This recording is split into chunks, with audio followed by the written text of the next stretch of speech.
Hi, everyone, and welcome back to Behind Our Science. We are very excited for episode 33 for 2025 Rewind and Recap.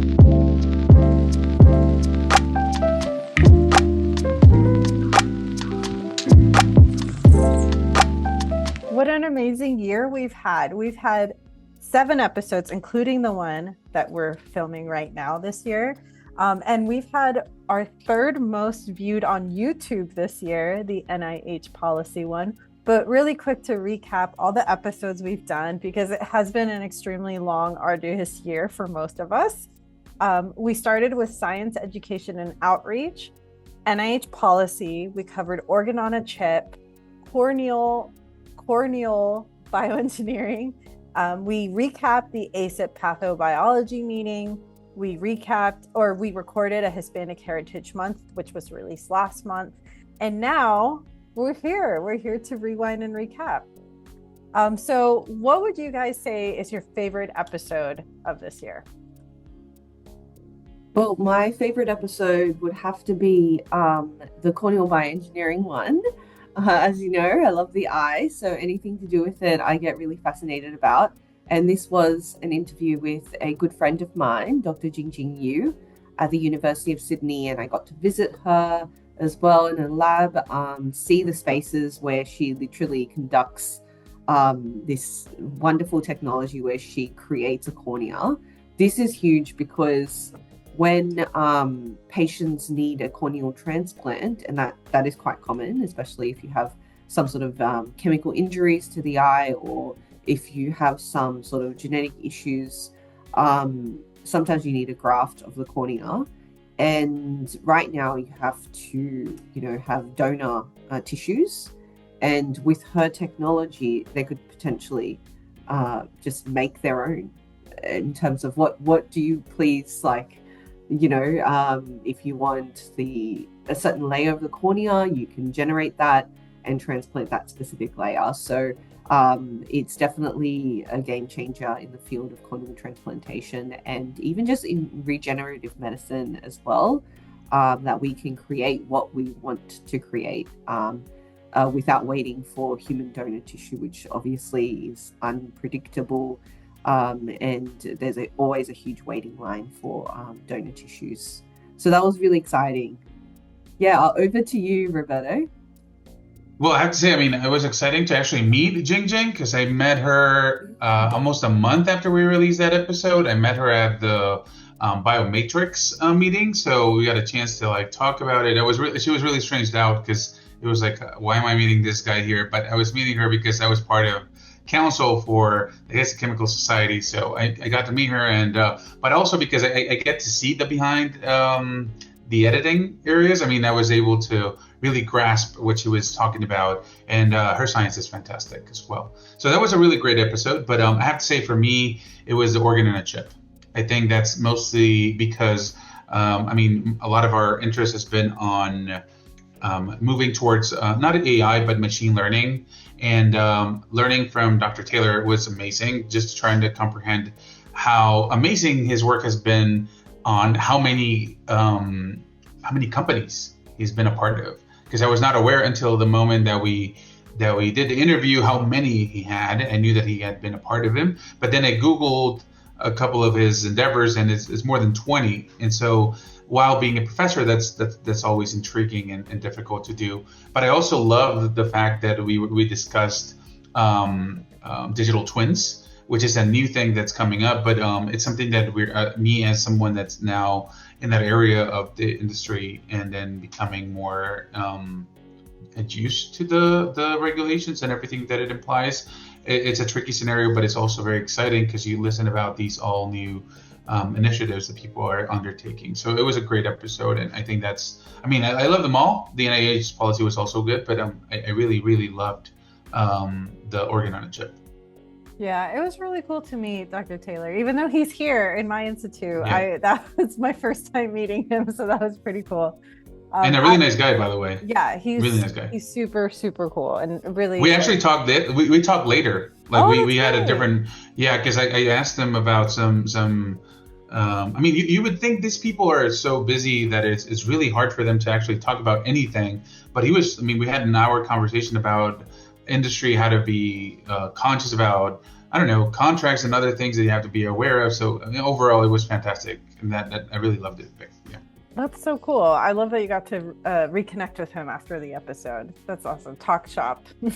Yeah. I would say that my favorite episode this year was the Science Education and Outreach with Dr. Nikisha Rutledge. I mean, we know her from ASIP and growing up in this society with her, but it was really cool to learn about her transition to industry, how she stayed committed to science education outreach despite working at a startup, and how she leveraged her experience with community outreach in her job. So that was amazing. If you haven't watched that episode, you definitely should, and try to support Sci in the City, which is her, I think it's like a foundation or nonprofit that she works. I believe it's a nonprofit. Nonprofit for her outreach. So we'll have links at the bottom. And our social media also has it. Yes. Yeah, social media has it for. Yeah. So it's definitely something to be on the lookout for if you can. Overall, I'm just grateful we were able to do 7 episodes this year. I mean, it was a pretty hard year, but we did it. Yeah, very excited. Excitingly, Nikisha was the recipient of the ASIP Young Scientist Leadership Award. And we were celebrating that as well. And shout out to Vic Meadows. He's the next recipient of the ASIP Young Scientist Leadership Award. That's right. Is that then 2026, Vic? Yes, I'm the 2026 recipient. So that means that all of us are recipients of that award. At this point, we are. Yeah. At this point. That's part of the entry requirements now. Right. Co-host. Yeah. That's going to be the new eligibility metrics for the next people that come. Well, it sounds like we've had a really great year, and fantastic to hear about all your favorite episodes.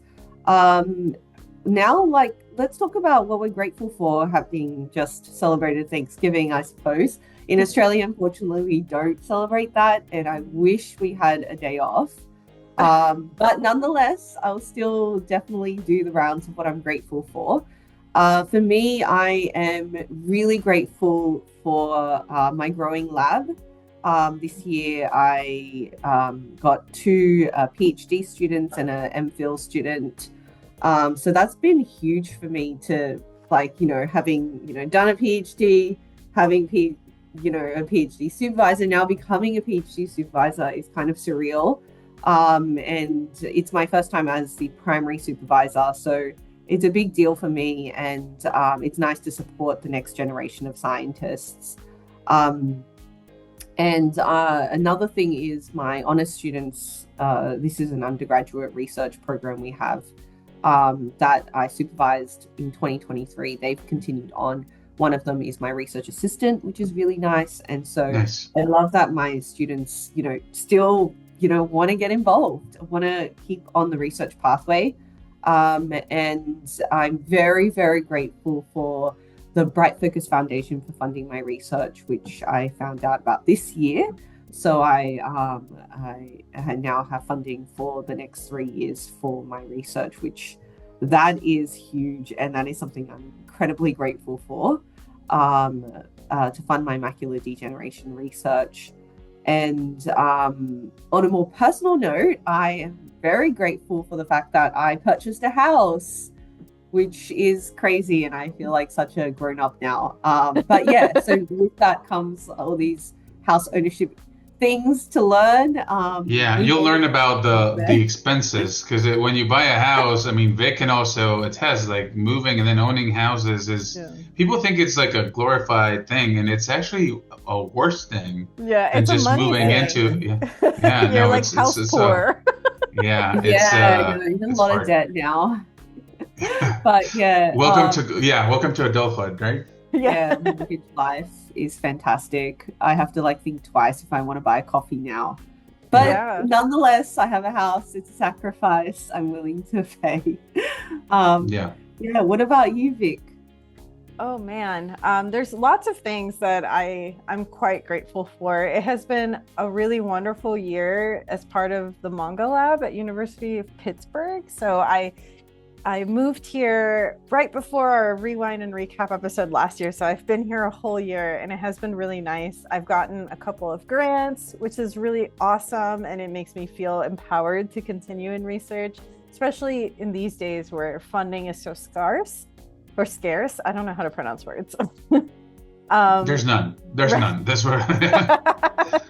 And then I also am thankful for like the community that I'm building here in Pittsburgh. At Rutgers, I like founded a Latino postdoc group that grew into just being a Latino group of people at Rutgers. And it's, leaving that behind was really hard, but I'm excited at the opportunity of doing a similar thing here, mostly to build my own community because I'm quite selfish, but I thrive in a village more than in isolation. So I'm grateful for that initiating that kind of stuff.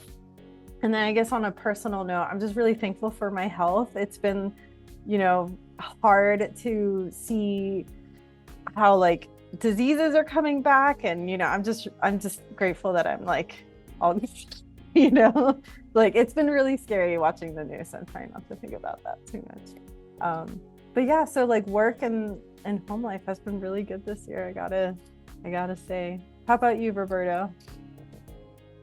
Yeah, thanks, Rick. I mean, it's great to see how much it changed from like last year when we visited Daisy in Australia. We were talking about all of these different things, right? We were talking about Pitt. I mean, now it's a Pitt. I love that place, and it's always exciting to hear people that are drawn to Pitt because it's a great place. But a lot has changed. I remember back in the day we were discussing multiple other avenues about research, and I was last at the University of New Mexico, and it's been a transition year again for a lot of us. As Daisy mentioned, I mean, you moved as well. In the middle of the year, we moved as well. I parted ways with the University of New Mexico, a place that I love with all my heart. It's a place that saw me grow up when I was doing my master's there, and then as I was leaving as faculty. But things come. I mean, this has been challenging. This year has been a bit of growing, and I guess it's growing in the right direction because as things become more challenging, you either learn to adapt or not. And so in our family, we've been very, very excited about the move and things to come. And one of the major things that came up this year was we decided to start our own company, and that was something major that has impacted us in every single way. And that's because it's scary. It's been very scary to take on something that we've been working on for quite a while, but I think it's exciting and it's scary at the same time. But I think it's helped us understand that life is short. I mean, I'm not gonna be. This is not gonna get easier, and so it becomes a challenge. But I'm very grateful for the people that are around me, my associates, people that have trusted me on moving forward with this idea. And we found a really great niche here in El Paso. We've been able to, just in 6 months, we've been able to find a wet lab. We now are functional, and we've been able to find a lot of networks here that are very exciting in our new area. And so we're very excited about that. And again, extremely grateful as someone that has that's seen multiple challenges this year, but it's exciting. And also because we've been very excited about, particularly in the personal note, I mean, I've seen my kids, two of my kids, my oldest, Oliver, who's been a part of the podcast in some ways, they are now growing into, he's in middle school. And so he just recently won his science fair, second place on his plant science, which is probably on your realm, Vic. I was not a huge fan of the whole plant thing, but he was excited about that. So, but he's been showing a lot of interest in doing STEM, but also in biomedical. He told me he's going to become a bioengineer. So that's really exciting. And then also my daughter, I mean, she was also a part of a science fair project and has shown a lot of interest in developing this further. She won her classroom, she won her school, she won her district. And we actually have a little clip of a little segment that we recorded with Vic and Daisy, talking to her about the great opportunity she had, and hopefully showcasing the next generation of scientists to come. So take a sneak peek, and we'll be right back. Hi, everyone. Today we have a really special guest for our last episode of 2025. We have Robin Isabella Mota, 10 years old, from El Paso, Texas, CEO and founder of ThermoGuard. She recently won her class, school, and district science fair with her project, where she developed a thermosensitive wristband that changes color in high temperatures to detect sneaky fevers in kids. Welcome, Robin. Hi. Welcome. Hi. So, how exciting was it to work on your project? It was really exciting. Like the first time it turned white, I didn't really expect it, but it did. That's amazing. That is incredible. We're so excited to have you on our podcast. We are so curious about how you came up with this idea. Well, my family and I, we go camping a lot, and we have lots of field trips, and sometimes my mom will forget to bring a thermometer, and my brother will sometimes maybe feel a little sick, and we wouldn't know without him having to speak up. So I thought, like, why not make an everyday thing that kids would wear anywhere, that would change color when exposed to high temperatures. That is fabulous. How did you feel after you won? I actually felt really good. I felt really proud of myself. Heck yeah, you should. That's amazing. Yes, definitely. That is a huge accomplishment, Robin. So yeah, definitely. And have you thought about what you might want to be when you grow up? Would you like to stay in the area of STEM or biomedical science? Maybe STEM. Heck yeah. Yes. Yeah, keep your Yes. options open, Robin. Go All STEM. right? Congratulations on winning all these science fairs, and keep being innovative. You're the next generation, girly. You're going to rock it. I'm so excited to see what you do. Thank you.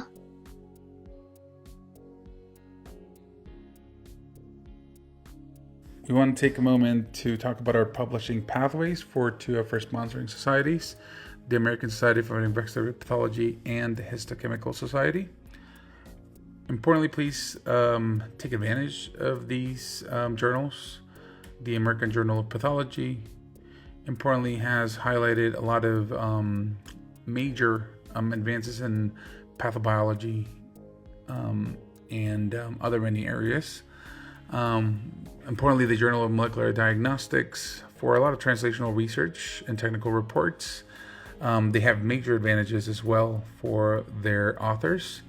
And then last but not least, the Journal of Histochemistry, very much focused on imaging and multimodal imaging, but also their perks that are highlighted here in our segment.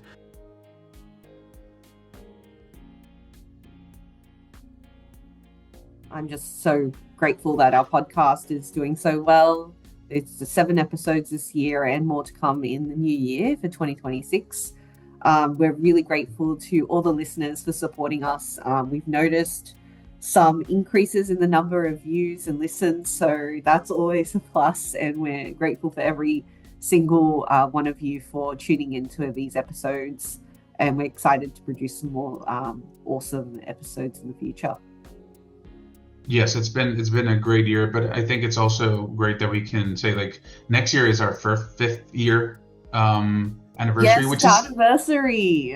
and I think Wow. it's something that we didn't think of when we started. I mean, Vic has been a blessing to work with since she joined the It's so podcast. great.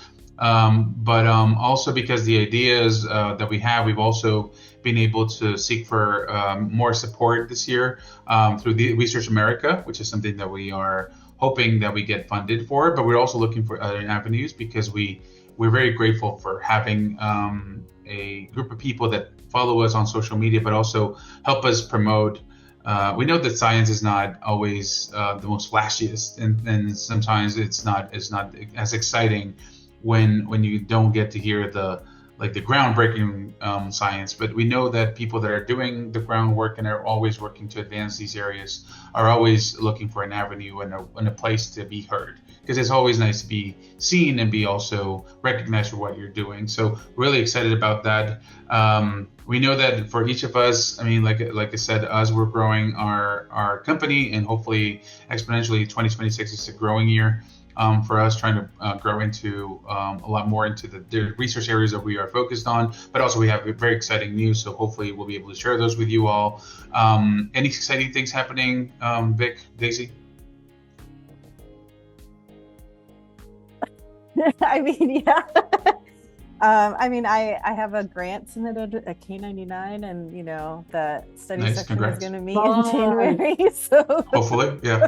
hopefully, yeah. So hopefully, I get good news from that, and if not, I'm pretty resilient. I'll pivot and turn it into something else if I need to. But fingers crossed for that, for sure. Yeah. You're for sure you'll get it. You're a great scientist. What about you, Daisy? Yeah, for me, lots of grants in the works and submission. The success rates are quite low in Australia, so it's always a gamble. But it's more of the process, and it's more about learning and developing ideas during the grant writing process. At least that's what I tell myself, and developing new collaborations and connections with people that come about during the grant writing process. So there's still a win involved, even if there's a rejection, which, is part of academia. So yeah, those are underway, and yeah, just supporting my students, helping them through their research projects, because things are kind of ramping up a bit since they just started this year, learned so many skills so quickly, and now it's about applying them to the project and making a good story from their exciting data to come. So I'm really excited to see what they produce. So yeah, my next year is really just honing in on my research and trying to get some papers out as well. That would be fantastic. So yeah, a lot of work involved, but a lot of fun along the way. Mm-hmm. That's great. Okay. I mean, we have a lot of exciting episodes to come. We already have a couple that we are in the process of finishing up. But next year we're also having a couple of important, important segments. One of the things that we started, and you'll see it here you saw it on the last episode, but now on this episode, is we are gonna bring back the highlights for the journals, for the American Journal of Pathology, the Journal of Histochemistry, and the Journal of Molecular Diagnostics. And so keep an eye out for those, because there are major perks of publishing with them. And I think there's a lot of not misinformation, but people don't often know a lot of these have major perks. And again, we're not talking about just scientifically, we're talking about no fees. For example, for the Journal of Histochemistry, there's no fees for pages and for submissions. So those are major things that a lot of our listeners, and we included also the language in Spanish as well in Portuguese. If there's any others, hopefully try to let us know through social media so we can try to do that as well. But there's a couple of more exciting things to come this year.